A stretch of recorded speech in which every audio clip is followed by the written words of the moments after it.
कैसे हो दोस्तों, मैं मोहम्मद नईम शेख। तो आज इस्लामी तारीख 1 मुहर्रम 1444 की मुबारक मौके पे मैं मालिक के दो जहां से दुआ करता हूं कि इस मुबारक मौके पे पूरी दुनिया में अमन रहे और ये जो खूनरेज़ी हो रही है यूक्रेन और रशिया के बीच में और हमारे देश में भी जो बदहाली का आलम है, मालिक मौला इसमें अमन व सुकून दे इस मुबारक महीने की बरकत से।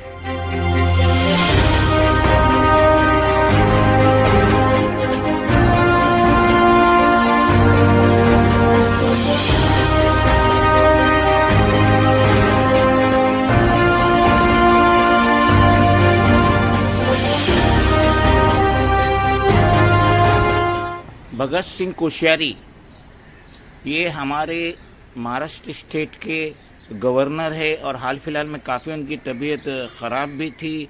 और ये तो हम सभी जानते हैं कि गवर्नर और प्रेसिडेंट एक वो पोस्ट है कि जहाँ पर पॉलिटिकल कैरियर ख़त्म हो जाता है और अब उसके बाद इंसान सिर्फ रिटायरमेंट की लाइफ की तरफ बढ़ता है। तो कल इन्होंने एक ऐसा बयान दे दिए कि जिससे एनसीपी और ना सिर्फ शरद पवार बल्कि एकनाथ शिंदे और उद्धव बाला साहब ठाकरे सभी नाराज और खफा हो गए। और उन्होंने Bhagat Singh Koshyari governor of Maharashtra state उन्होंने ये स्टेटमेंट दी है कि अगर if Gujaratis and Rajasthanis are removed from Maharashtra specially Mumbai and Thane, no money would be left hair.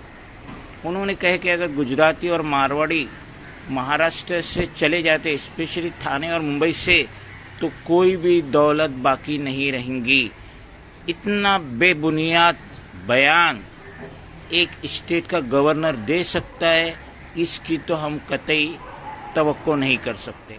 देश में हालात बद से बदतर हो रहे हैं, महंगाई चरम सीमा पे है, जीएसटी ने लोगों का जीना दोहाल कर दिया है और उसके मुतालिक स्टेटमेंट देने की बजाय भगत सिंह कोश्यारी स्टेटमेंट दे रहे हैं गुजराती और राजस्थानी कम्युनिटी के फेवर में कि अगर ये महाराष्ट्र से चले जाते स्पेशली फ्रॉम मुंबई एंड थाने तो कोई भी दौलत बाकी नहीं रहेंगी। कितना बेबुनियाद स्टेटमेंट है। तो अगर ये लोग चले जाते गुजराती मारवाड़ी गुजरात या राजस्थान चले जाते हैं तो क्या ये जो प्रॉपर्टी है वो अपने सर पे लेके जाएंगे? इनके चले जाने से तो और अच्छा होंगे स्टेट में स्पेशली मुंबई एंड थाने में कि अब सिटीजन को मौका मिलेगा, अच्छी अच्छी रिहाइश मिलेंगी, अच्छी अच्छी दुकानें मिलेंगी, वो मेहनत करके देश की उन्नति में इस स्टेट की उन्नति में अपना योगदान दे सकते हैं।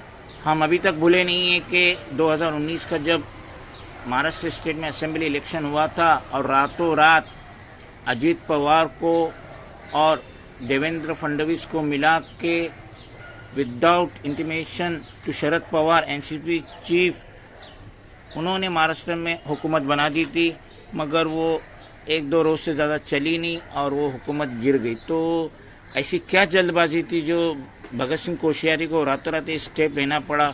तो इससे साफ जाहिर होता है कि भगत सिंह कोश्यारी जो कि नरेंद्र मोदी ने ही उनको अपॉइंट किएंगे स्टेट के गवर्नर की तरफ तौर पे, तो वो अपना हक बखूबी निभा रहे हैं।